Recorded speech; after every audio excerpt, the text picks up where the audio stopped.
ya supaya nanti kalian bisa melihat lagi. Ya, saya ulangi. Jadi ini adalah pertemuan ke-10 emosi dalam kajian lintas budaya. Ya, yang kita pelajari hari ini tentang emosi. Yang saya sampaikan ini juga tentang emosi. Nah, emosi itu apa? Marah? Oh, enggak. Emosi itu bukan marah. Emosi tidak hanya marah. Marah adalah bagian dari emosi, tapi emosi is not always angry. Ya, is not always angry. Ini ada skala ya. Based on this cat scale, ya. How do you feel today? Nomor berapa kalian?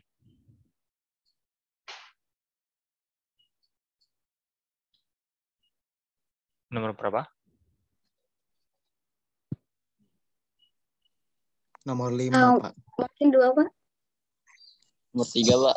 Nomor 3, nomor 5. Terus nomor berapa lagi? 8, Pak. Nomor 8. 2, Pak. 2. Oke. Ini masing-masing kucing, gambar kucing punya interpretasi masing-masing ya. Dan mungkin juga salah karena kan wajah kucing sama wajah manusia itu beda. Ya, sepertinya beda. Mungkin ada yang bisa memaknai. Tapi saya ingin menggarisbawahi bahwa emosi itu bisa di-capture-kan, ya, bisa disampaikan melalui wajah hewan, wajah orang lain, ya, begitu. Biasanya kan orang emosi dilihat dari wajahnya, nah, gitu ya. Oke, emosi.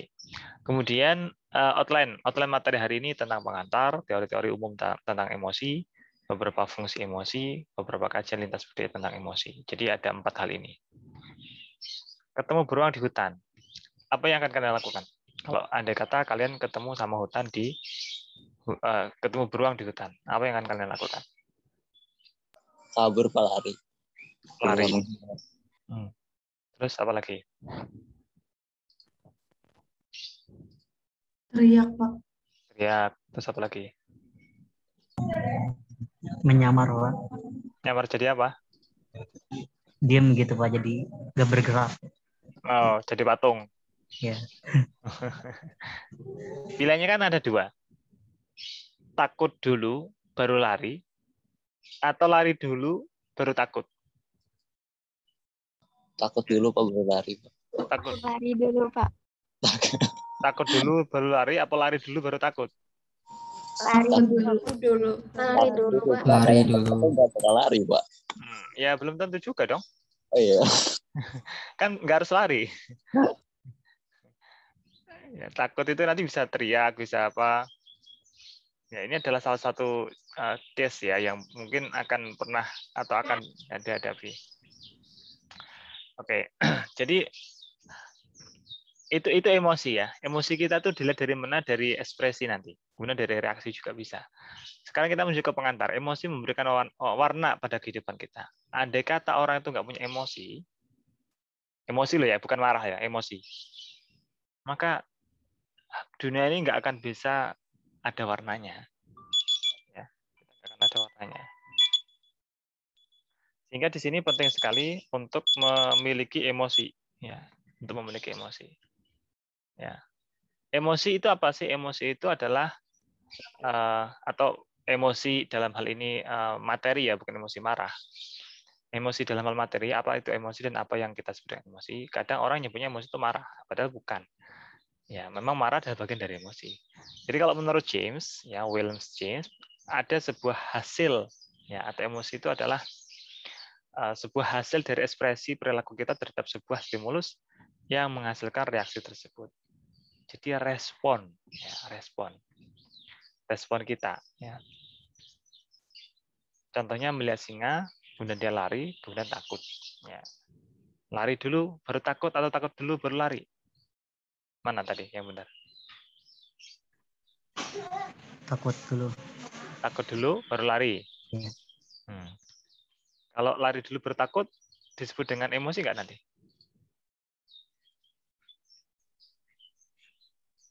Ada emosinya nggak di situ nanti?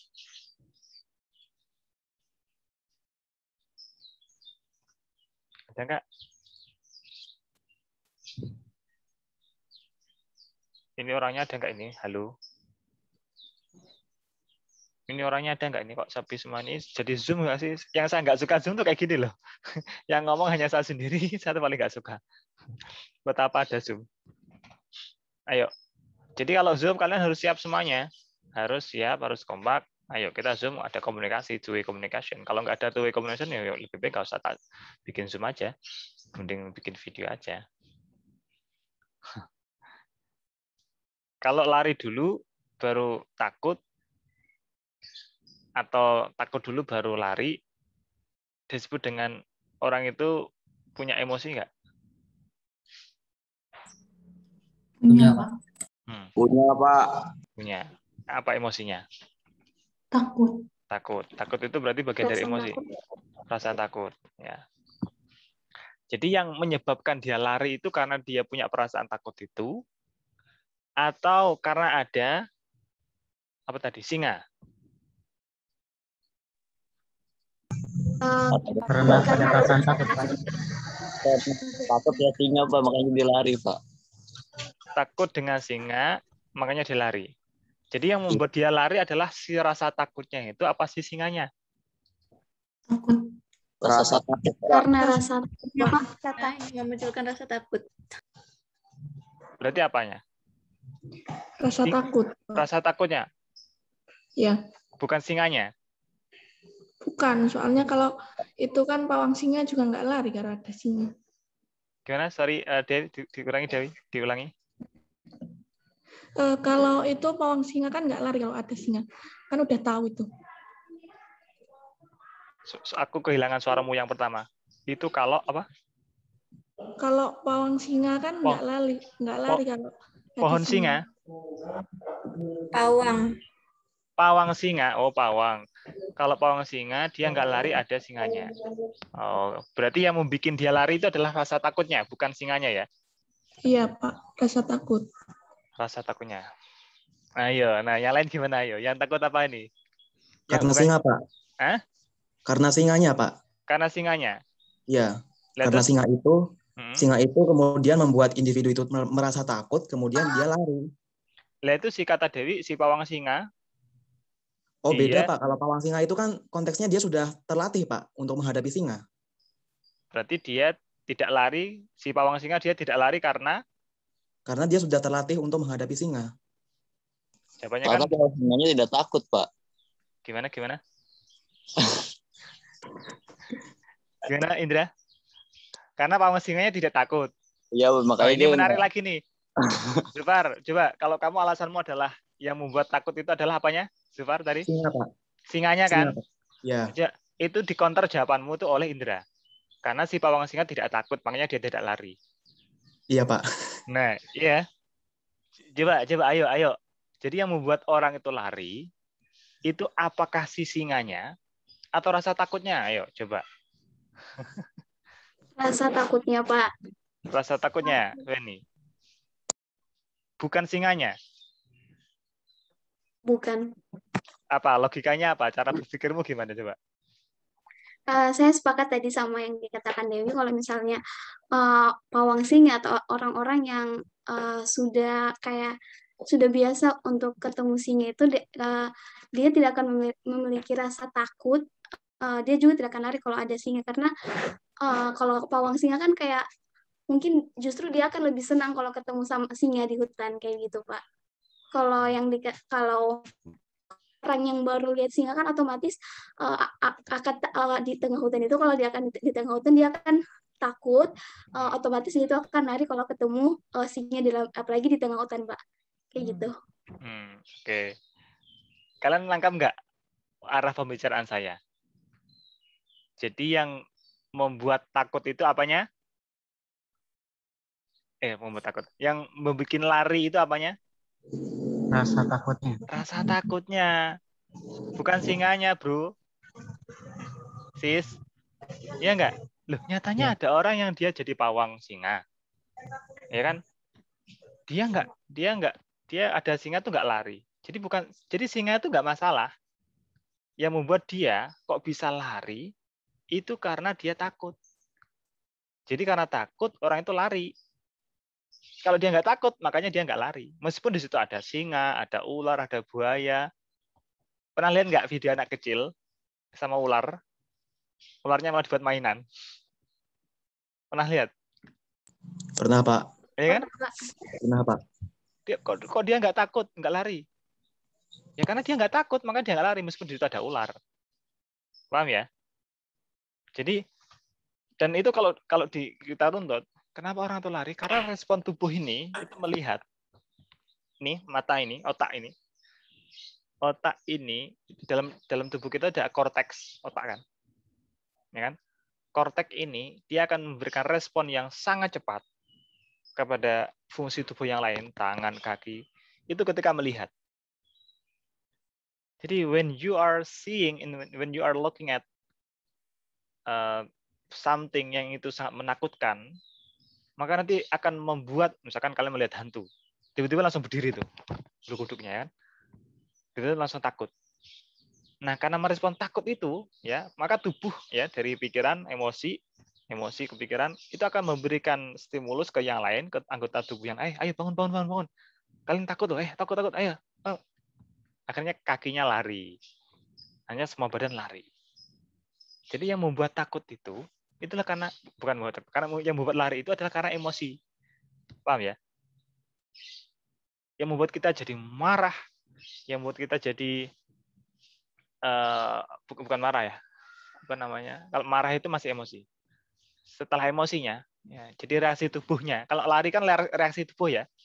Lari itu adalah reaksi tubuh. Reaksi dari mana? Dari emosi. Jadi ada stimulus, ditangkap oleh pikiran, oleh otak, dilanjutkan di dalam emosi manusia. Dari emosi itu akan keluar namanya reaksi tubuh. Gitu ya. Itu sebentar, saya ada satu slide yang menjelaskan tentang itu. Saya coba akan cari, nanti kalau sudah ketemu, saya akan kembali ke kalian. Tapi kayaknya sudah mulai ketemu sih. Nah, ini dia. Let me share to you all. Kelihatan di kalian?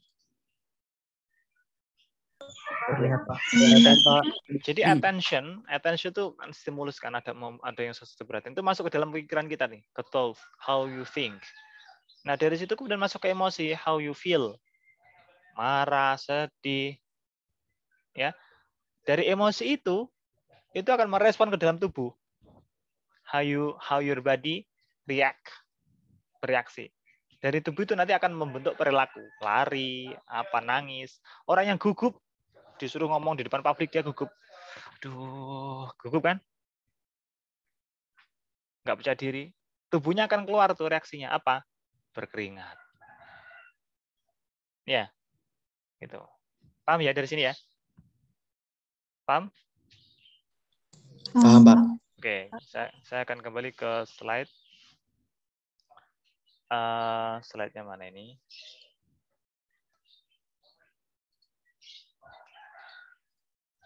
Oke. Oke, ini tadi sudah. Nah, kemudian selanjutnya adalah emosi itu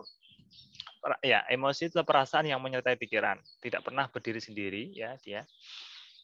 Dan tidak pernah terlepas dari pikiran. Jadi selalu pikiran itu gandeng ya. Mungkin sulit dipahami namun akhirnya dapat diketahui. Nah, ini ada beberapa contoh emosi. Yang sebelah kiri ini sadness ya. Ini happiness, senang ya, happy. Kemudian contempt, anger. Terus ini takut ya. Ini apa nih? Disgust apa? Jijik ya. Surprised ya. Terkejut. Kemudian pandangan tradisional emosi. Jadi pengalaman atau perasaan emosi, kondisi subjek seseorang saat mengalami sebuah emosi, ya ini tradisional ya, pandangan tradisional. Perasaan batin dalam diri seseorang atau inner feeling, bagaimana perasaan emosi muncul, lahir atau dialami. Experience of feeling. Jadi ada dua kutub ya, pengalaman atau perasaan emosi dan ekspresi atau tampilan emosi. Kalau ekspresi, tampilan emosi yaitu ekspresi seseorang atas sebuah emosi melalui suara, wajah, bahasa, atau sikap tubuh, gestur. Bagaimana pengalaman emosi ditampilkan, expression or display. Ya, pandangan tradisional itu punya dua kutub. Satu kutub yang dia ngomongin atau dia membicarakan tentang perasaan atau pengalaman. Yang kedua, ya, dia akan membicarakan tentang ekspresi atau tampilannya seperti apa. Jadi dua kutub ini. Ya, kalau pengalaman berarti orang akan dikatakan punya pengalaman kalau dia memiliki emosi, memiliki kondisi, pernah mengalami aktivitas tertentu, ya seperti kemarin ya, topik yang kemarin. Kemudian punya perasaan ya dalam diri seseorang itu. Ya. Jadi kuncinya adalah orang itu dikatakan punya pengalaman emosi, punya perasaan emosi kalau dia pernah melakukan, gitu. Tapi yang sebelah kanan, yang ekspresi tampilan ini berarti adalah orang akan bisa mengekspresikan emosi kalau ada sesuatu yang ditampilkan. Kalau orang itu nggak menampilkan sesuatu, emosinya berarti ya tidak dikatakan dia ekspresif. Ya, jadi kata kuncinya ada expression atau display. Gitu ya. Itu pandangan tradisional. Teori-teori umum terkait dengan emosi, ya sekelas tentang teori emosi. Jadi ada namanya tokoh James Lange Theory. Mereka atau dia bilang bahwa emosi itu merupakan hasil persepsi psikologis yang terbangkitkan secara otomatis, ya, atau bahasanya adalah psychological automatic arousal, ingat-ingat atau istilahnya. Dan ini merupakan perilaku yang tampak. Ya. Ini ada contoh video ya. Coba nanti kalian perhatikan, kalian dengarkan.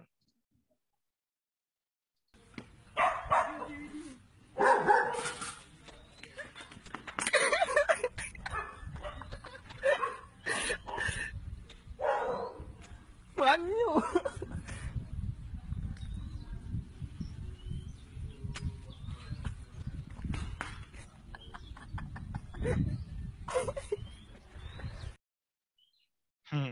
Apa yang kalian tangkap? Marah, Pak. Marah ya? Kok Marah berani ya? Pak. Hah? Berani. Iya. Nah ini anak kecil ini luar biasa. Coba kita ulangi.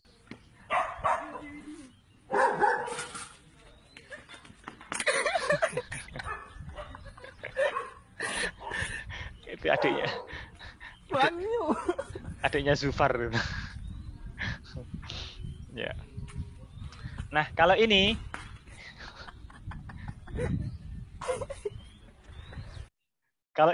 ya, jadi dia melawan rasa ketakutan itu, ya, melawan rasa ketakutan itu. Ya. Dalam persepsinya, dalam pikirannya ya, itu dia tidak takut dengan anjing. Makanya emosi sama pikiran itu nggak bisa dipisahkan. Ya. Jadi awalnya dia harusnya ya, ketika ada anjing, dia kan harusnya takut ya, takut seperti ini. Tapi dia enggak, dia memilih untuk seperti ini. Ya, gambarnya terperhatikan. Oke.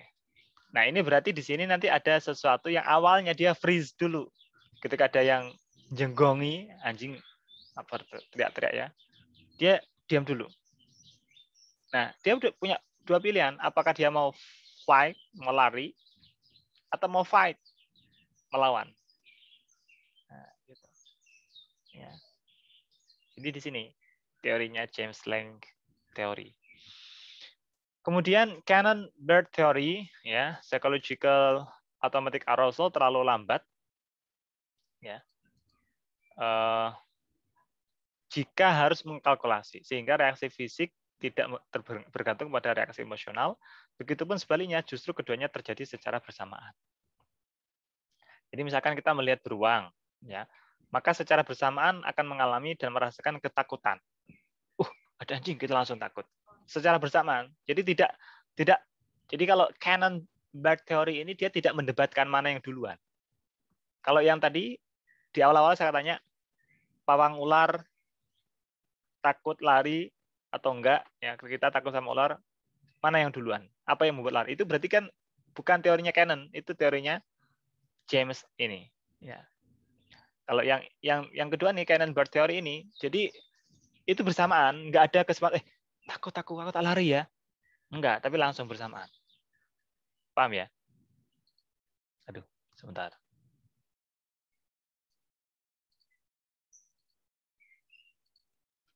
Nah, kemudian, oh ya ini sudah. Yang ketiga adalah ada tokoh namanya Scatters. Scatter ini dia two factor teori. Emosi hanyalah pelabelan saja atau ya hanya pelabelan saja ya atas arousal atau perilaku dalam sebuah situasi. Pengalaman emosional tergantung hanya pada interpretasi kognitif seseorang. Jadi misalkan kalau ini ada jedanya. Ya, jadi misalkan dia melihat ada beruang gitu kan. Beruang ini kan stimulus nih. Sesuatu yang membuat dia perhatian. Ya. Sesuatu yang membuat dia harus gitu kan. Nah, maka nanti muncul nih tubuh dia akan telabeli apakah saya takut. Oh, ada beruang. Oh, ada beruang ya. Oh, ada beruang. Nah, jadi di sini nanti akan kemudian kayak ada sedikit banget waktunya untuk dialog dengan dirinya sendiri. Dalam otaknya itu. That is one scary bear. I'm afraid of it. Ya, gitu kan. Ada beruang ya. Wah, saya takut tuh sama beruang. Akhirnya dia takut. Ya, jadi kalau ini lebih ada jeda waktunya ya. Paham nggak kalian?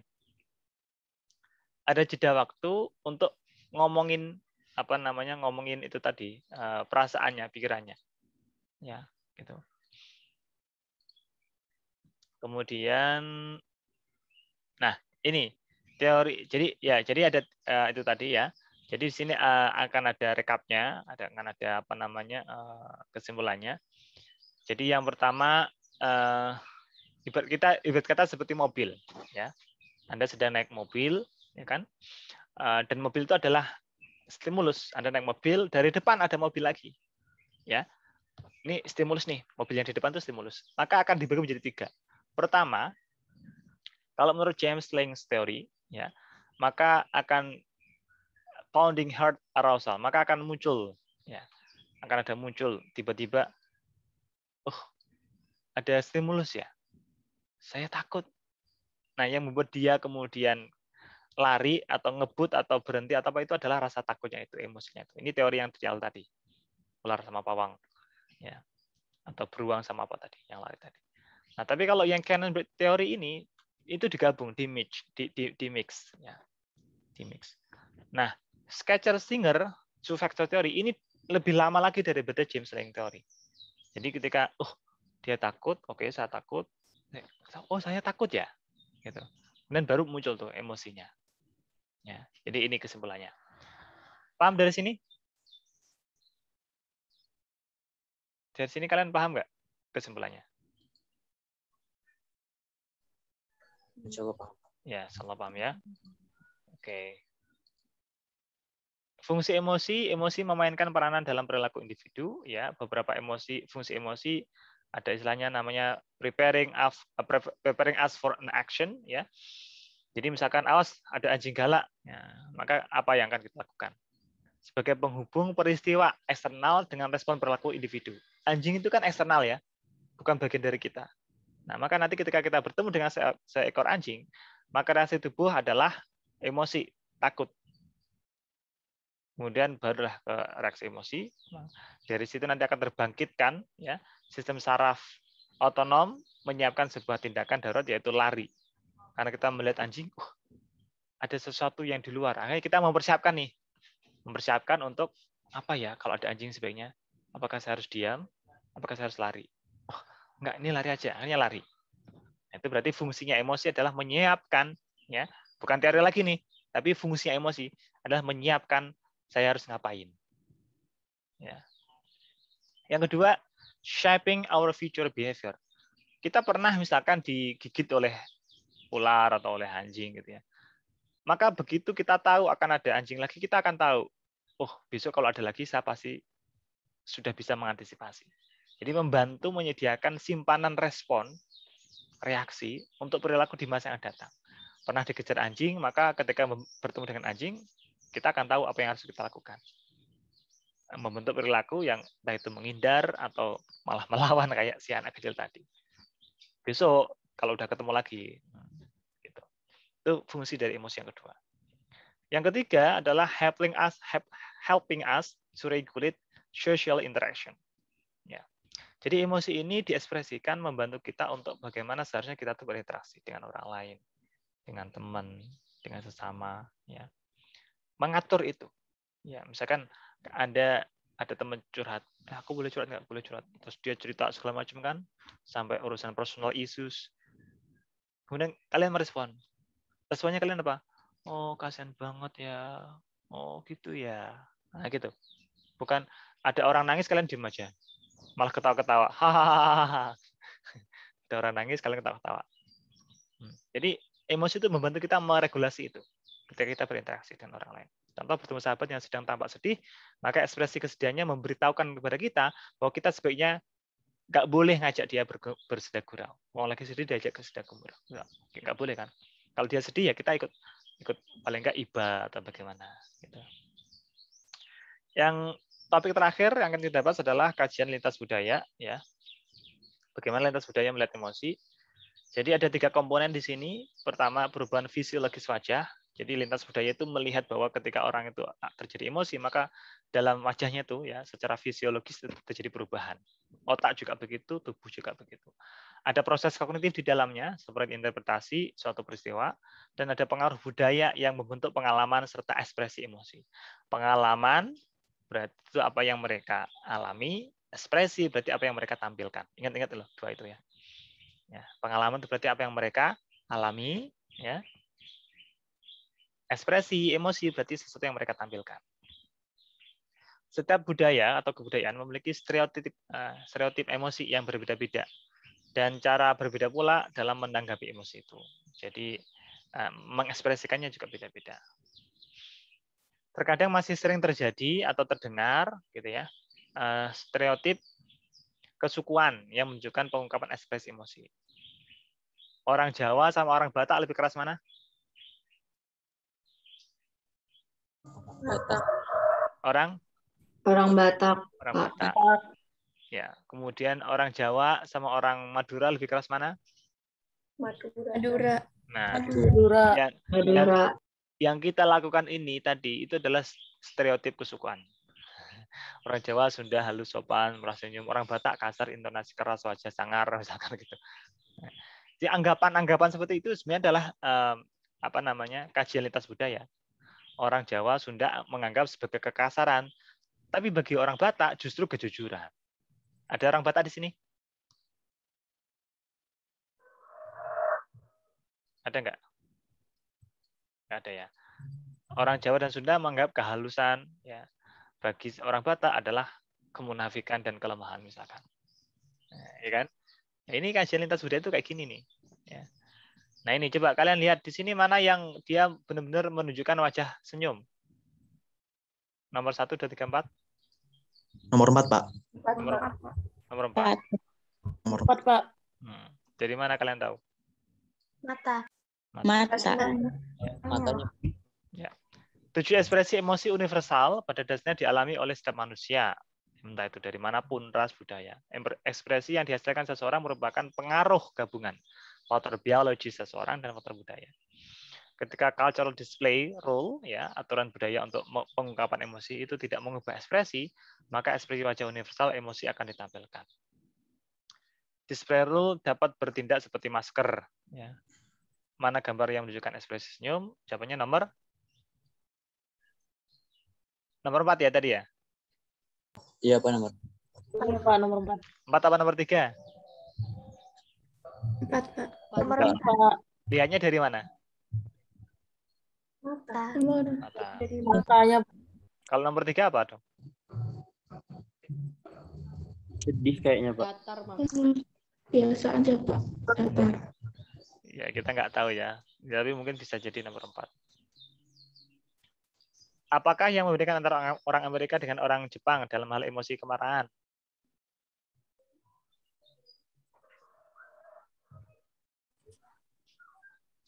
Pernah berinteraksi sama mereka nggak? Enggak pernah. Nggak pernah. Suka nonton drakor nggak? Lihat di YouTube. Sepertinya izin menjawab Suka, Pak. Pak. Iya, gimana? Kalau ideal Pak, sepertinya kalau orang Amerika lebih cepat lebih to the point gitu Pak. Sedangkan orang Jepang atau orang Korea itu lebih menjaga perasaan atau tidak mengatakan secara to the point gitu Pak. Yes. Hey, what's up, bro? Makasih, What are you Pak. doing down there? Gitu kan? Jadi orang Amerika dia lebih ekspresif. Ya. Jadi kenapa kok begitu kok beda sama orang Jepang ya? Karena pengaruh itu tadi budaya ya dan juga biologisnya mereka. Ya kan orang Amerika lebih tinggi, orang Jepang kan orang Asia kan hampir sama dengan kita. Lebih menunjukkan ekspresi marah bila sedang merasakan jijik dan penghinaan. Ya, orang Amerika. Orang Jepang lebih menunjukkan ekspresi marah jika mereka sedang mengalami kesedihan. Nah, jadi kalau kalian lagi dalam masalah, sedih atau apa, kalian marah-marah itu berarti kalian memang orang Asia. Gitu ya. Nah, kalau orang Amerika justru karena jijik, dihina itu dia marah. Nah, gitu. Oke, kira-kira begitu. Ada pertanyaan? Topik hari ini. Izin bertanya, Pak. Ya. Begini Pak, saya punya contoh dari materi hari ini. Itu misalnya gimana ya Pak ya? Saya sering mendengar berita ketika ada kasus korupsi. Mohon maaf sebelumnya ya Pak ya. Kalau di Indonesia itu biasanya pelaku korupsi itu ketika dia sudah tertangkap oleh KPK, dia bukannya menunjukkan rasa malu, kecewa, atau sedih, tapi dia seakan-akan malah merasa nggak bersalah dan masih bisa tertawa lepas ke wartawan Pak. Sedangkan kalau di Jepang itu ada seseorang yang tertangkap korupsi, dia justru menunjukkan emosi sebaliknya, dia malu, kecewa, sedih begitu Pak. Itu apakah bisa disebut sebagai contoh dari materi hari ini Pak? Bisa. Dan itu bisa jadi ada penelitian, ada psikolog juga yang mengatakan orang yang seperti itu mungkin ada kelainan. Harusnya dia menyesal kan? Menyesal, sedih, nggak melihat kamera gitu kan, tapi dia malah dada gitu. Ya, jadi itu bisa jadi topik bahasan menarik itu, ya, dalam penelitian tentang emosi. Kenapa orang yang koruptor atau orang korupsi dia ketika melihat kamera malah melambaikan tangan kayak gitu, Zufar? Nah itu kalau menurut Bapak kira-kira kenapa ya Pak? Itu kan tadi Bapak bilang ada kemungkinan ada kelainan Pak. Tapi yang saya lihat itu ini cukup banyak biasanya pejabat-pejabat di Indonesia ini kalau sudah ketangkap karena korupsi dia itu justru malah seperti itu Pak. Apakah itu apakah ada yang menjadi penyebab seperti itu Pak? Ya ada, bisa jadi dia menampilkan itu bermaksud balas dendam, ya, hatinya memang keras, bisa jadi balas dendam pada siapa? Pada orang yang dulu menjerat dia, ya, gitu. Jadi ya, tapi kalau saya melihat itu memang ada kelainan, gitu ya. Harusnya kan kalau dia salah itu dia sedih, gitu.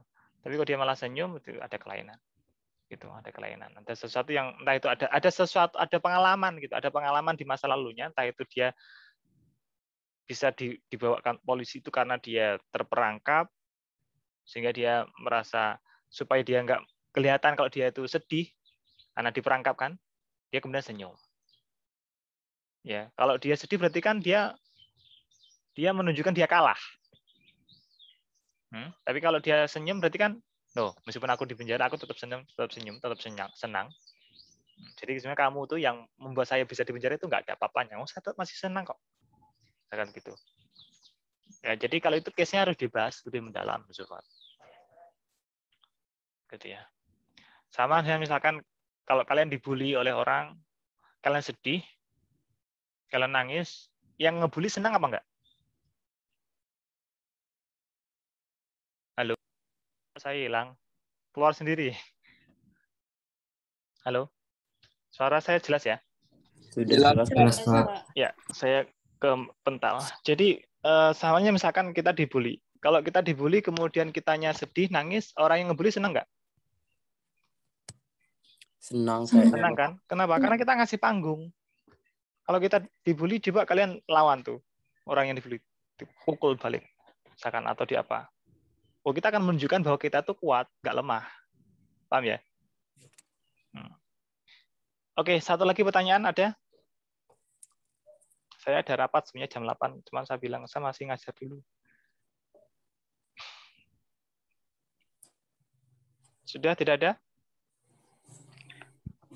I think we are good. Thank you so much semuanya. Ya. Ada satu tugas, Pak. Ya, silakan. Ini Pak, mau nanya tugas, Pak. Ya. Yang review jurnal, Pak. Gimana, Andra? Jurnalnya belum dikasih, Pak. Jurnalnya belum dikasih? Ya, akan saya kasih. Akan saya kasih hari ini. Terima kasih, Pak. Ya, saya sampai lupa. Terima kasih Indra udah diingetin. Matur suwun ya, udah diingetin. Siap, akan saya kasih by today ya. By today itu artinya sampai batas hari ini saya akan ngirim jurnalnya. Kalian jurnalnya mau bahasa Indonesia atau bahasa Inggris? Indonesia, Pak. Indonesia. Siap. Oke. Jurnal bahasa Indonesia kayaknya tentang lintas budaya ya. Baik, Pak. Kalian lebih suka mau lagi suka dalamin apa gitu nggak? Biar saya cocokkan. Saya mau dalamin tentang apa? Emosi. Saya mau dalamin tentang apa ya, Pak?